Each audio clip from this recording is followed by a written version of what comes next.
काशी को भी मोक्ष की नगरी इसलिए कहते हैं क्योंकि हमारे यहां मुक्ति का एकमात्र मार्ग ज्ञान को, विद्या को ही माना गया है। और इसलिए शिक्षा और शोध का, विद्या और बोध का इतना बड़ा मंथन जब सर्व विद्या के प्रमुख केंद्र काशी में होगा तो इससे निकलने वाला अमृत अवश्य देश को नई दिशा देगा।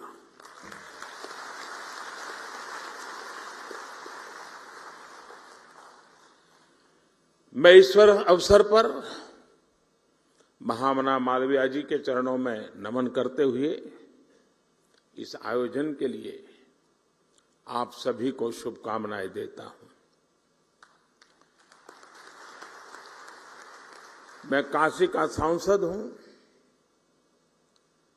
मेरी काशी में आप पधारे हैं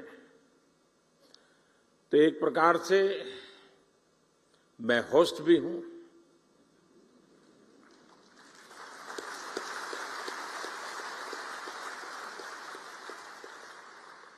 आप इन सब के साथ साथ मेरे भी मेहमान हैं।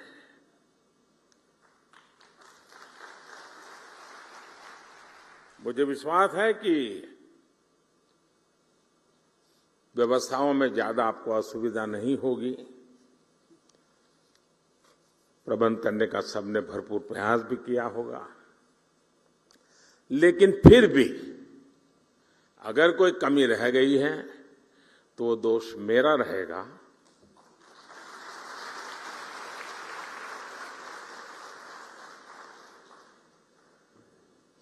और एक होस्ट के नाते कोई भी आपको असुविधा हो जाए तो उसकी क्षमा मैं पहले से मांग लेता हूं। साथियों, मैं अभी एक कार्यक्रम करके आ रहा हूं। यहां मध्याह्न भोजन के लिए एक सेंट्रलाइज्ड किचन का काम था, लेकिन वहां मुझे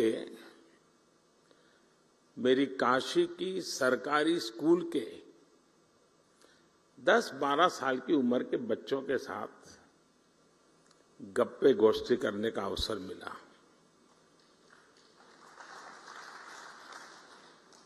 और वहां से निकल करके यहां आया हूं।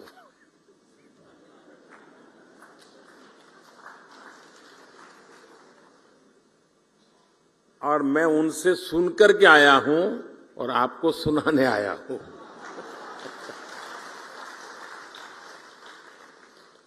और मुझे कहना होगा, और मैं तो चाहूंगा जब मैं अगली बार आऊंगा तो जिस स्कूल के बच्चों से आज मुझे मिलना हुआ है, मैं उनके जो टीचर्स हैं उनको मिलना चाहूंगा।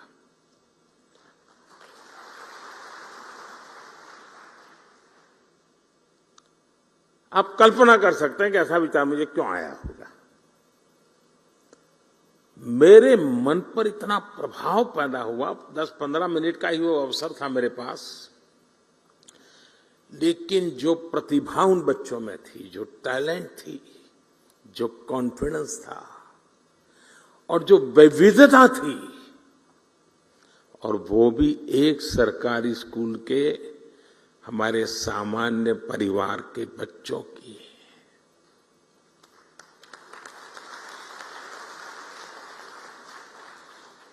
जो टैलेंट वो बच्चे वहां प्रस्तुत कर रहे थे, आपके परिवार में भी अगर आपका पोता नाती अगर ऐसी टैलेंट आपके सामने रखेगा तो जब भी मेहमान घर में आएंगे आप उसको खड़ा कर देंगे, जरा देखो मेहमान आए वो तुम सुनाओ। मेरा कहने का तात्पर्य है कि वर्तमान पीढ़ी का ये सामर्थ्य, उनकी क्षमता, जब वो आप जहां है वहां पहुंचेंगे, पद पे नहीं, उस इंस्टीट्यूट में, आप तो नहीं होंगे, आप ऐसे इंस्टीट्यूट बना के जाएंगे कि इस प्रतिभा के बच्चे आने वाले दिनों में आने वाले हैं, उनको वहां कमी नजर ना आए, ये काम सबसे बड़ा आपके जिम्मे है।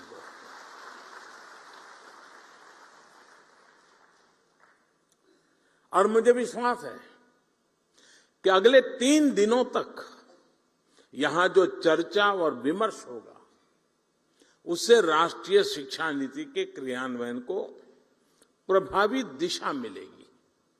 साथियों, आप सभी जानते हैं कि राष्ट्रीय शिक्षा नीति का मूल आधार शिक्षा को संकुचित सोच के दायरे से बाहर निकालना और उसे 21वीं सदी के आधुनिक विचारों से जोड़ना है।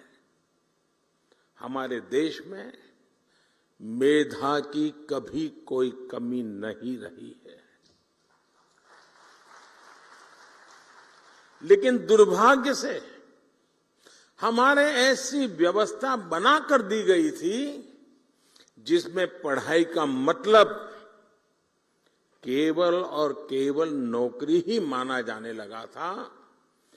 शिक्षा में ये विकार गुलामी के कालखंड में अंग्रेजों ने अपनी जरूरतों को पूरा करने के लिए अपने लिए एक सेवक वर्ग तैयार करने के लिए किया था।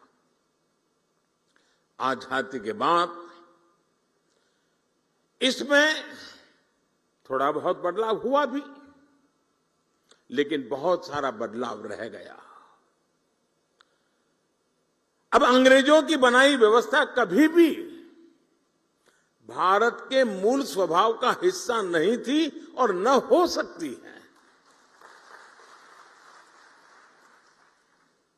अगर हम हमारे देश के पुराने कालखंड की तरफ नजर करें, हमारे यहां शिक्षा में अलग अलग कलाओं की धारणा थी, और बनारस तो, मेरी काशी तो इसका जीवंत उदाहरण है। बनारस ज्ञान का केंद्र केवल इसलिए नहीं था क्योंकि यहां अच्छे गुरुकुल और शिक्षण संस्थान थे। बनारस ज्ञान का केंद्र इसलिए था क्योंकि यहां ज्ञान और शिक्षा बहुआयामी मल्टी सेक्टरल थी। शिक्षा में यही विविधता हमारी शिक्षा व्यवस्था का भी प्रेरणा स्रोत होनी चाहिए। हम केवल डिग्री धारक युवा तैयार न करें, बल्कि देश को आगे बढ़ने के लिए जितने भी मानव संसाधनों की जरूरत हो, हमारी शिक्षा व्यवस्था वो देश को उपलब्ध कराएं, देश को दे। इस संकल्प का नेतृत्व हमारे शिक्षकों और शिक्षण संस्थानों को करना है। हमारे शिक्षक जितनी तेजी से इस भावना को आत्मसात करेंगे, छात्र छात्राओं को, देश के युवाओं को उतना ही ज्यादा, देश के आने वाले भविष्य को भी उतना ही ज्यादा लाभ होगा। साथियों, नए भारत के निर्माण के लिए नई व्यवस्थाओं का निर्माण